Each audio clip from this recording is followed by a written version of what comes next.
Hey everybody, it's Amanda. I'm here to do my savings challenge for my principal payment. I decided, you know what, our bills are paid for the month of June. We're on a roll with paying down debt. Anything that I roll with this particular dice, if it's a 1, 2, 5, 6, 4, whatever it may be, we are going to write it down in a box with a Sharpie, and we are going to go ahead and put it in our principal payment envelope. Now, I don't think I'm going to do any principal payments other than the standard one that I make. So, meaning that I over budget for my car payment to add to the principal of my vehicle every single month.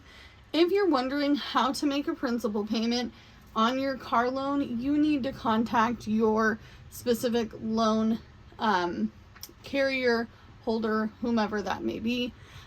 For me, how I have to do it is I personally have to make my regular payment before the end of the month, and then I go ahead and call and make a principal payment over the phone.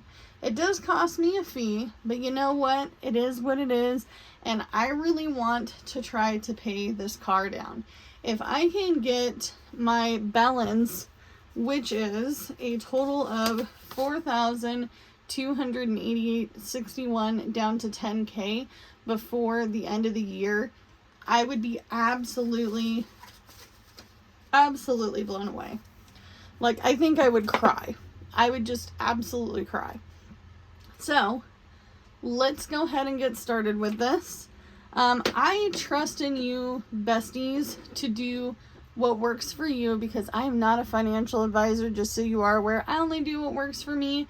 You can take it or leave it, take pieces and bits and pieces of things from everybody's channels and do what works best for you. I will tell you one thing before we get started with the rolling.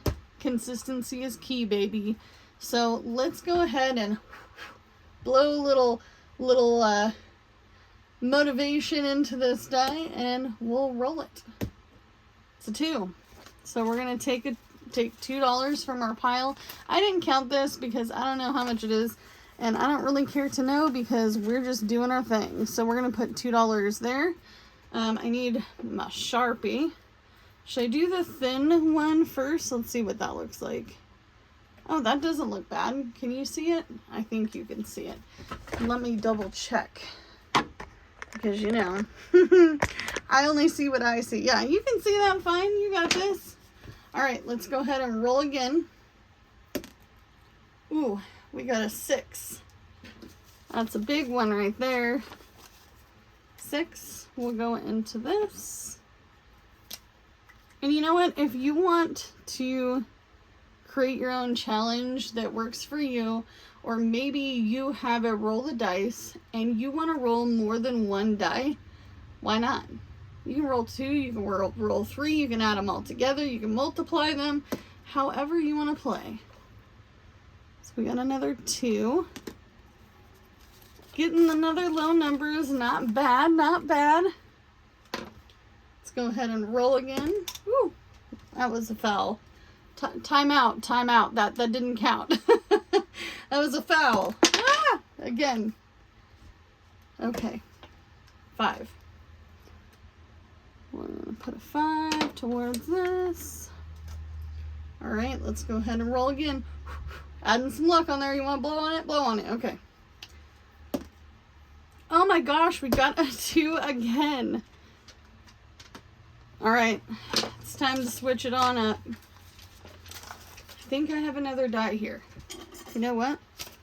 We're going to use the green one. We're going to live a little. Use this lighter dice. This one is marble, so it's heavy. 5.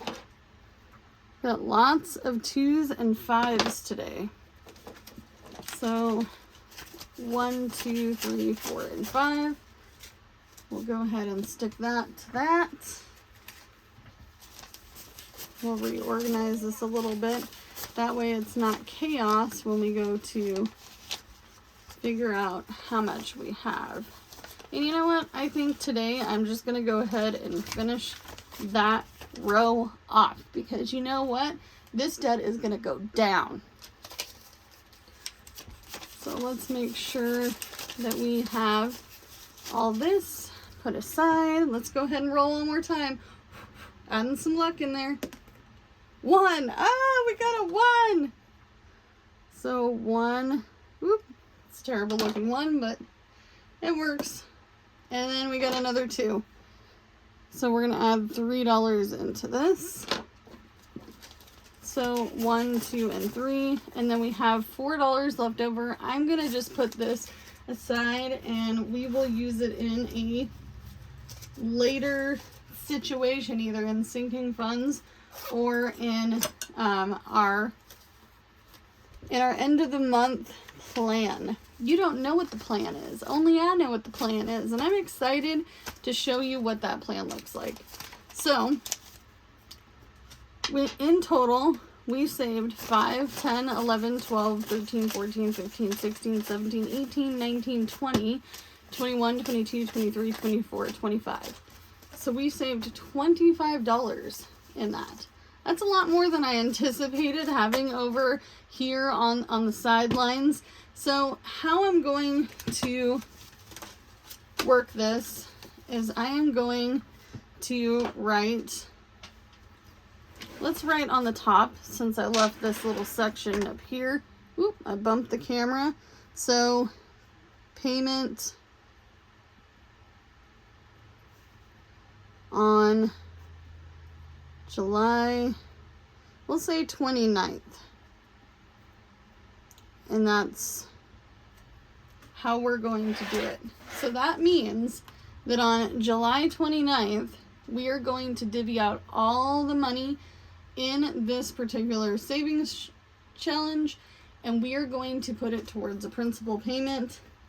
And then once the principal payment has gone through, along with the regular bill, which I put like payment, regular payment, additional payment. I will put it on here as, sorry, I wasn't quite in focus there, but how I will do it is I will put the regular payment first. So for instance, in June, if I was to make my regular payment, I will put that, and then I will put the principal payment. However, I think that when we go to do this, it's going to be exciting to see how much we can put. And you know what? Anything counts. And that's the thing. I learned very quickly when paying this car over the last couple of years that it doesn't have to be a whole heck of a lot towards the principal to help, even just the slightest bit. So I'm going to stick this cash in to our principal payment. And you know what? I probably could condense this down, but if you think of it in reality, well, I could do it two ways. I could condense it down, or I could just bring it to the bank. But my third option would be to buy the 1s and 5s back with other cash. So we are going to make our first principal payment in July. And so I'm actually going to make a tracker for this as well. So let's go ahead and do that while I'm actually thinking about it, because, you know, I'm ADHD, and if I don't use it, I'm gonna lose it. So we have our tracker here. We'll go ahead and put principal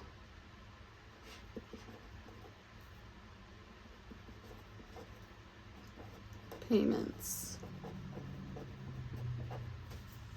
So what we'll do is we'll put July 29th, 2024, and then we will put the amount of the principal over here on this side. So this will be how much we put on each for each principal payment. And that way we can track how much we have saved. And you know what? Then it might even give motivation for us to save even more. So right now I'm going to leave it blank because we're not making the payment yet. We haven't finished our game. Does it mean that I'm going to continue this game? Possibly. Does it mean that I can add more to my principal payment savings challenges down the road? Absolutely. But right now, I am on a set journey to still take a timeout from a bunch of savings challenges to get my stuff together, because I feel like that's necessary sometimes. It doesn't mean that I'm quitting all savings challenge, mini, scratch offs, save day Sunday. It doesn't mean that's gone forever. It's just temporary. And so this challenge and our coin savings challenge, which is right here, which is very full, by the way, these are the two challenges that we're going to be working on. So in actuality, I don't think I quit the savings challenges. I just am cutting it down to what I feel comfortable doing, because I want to make it fun. Savings challenges are not fun, and I don't care what anybody says when you are feeling like they're taking forever, when you are finding no joy in it, and when it becomes a chore. So as always, do what you can with what you got, and I'll see you in the next one. Bye, guys.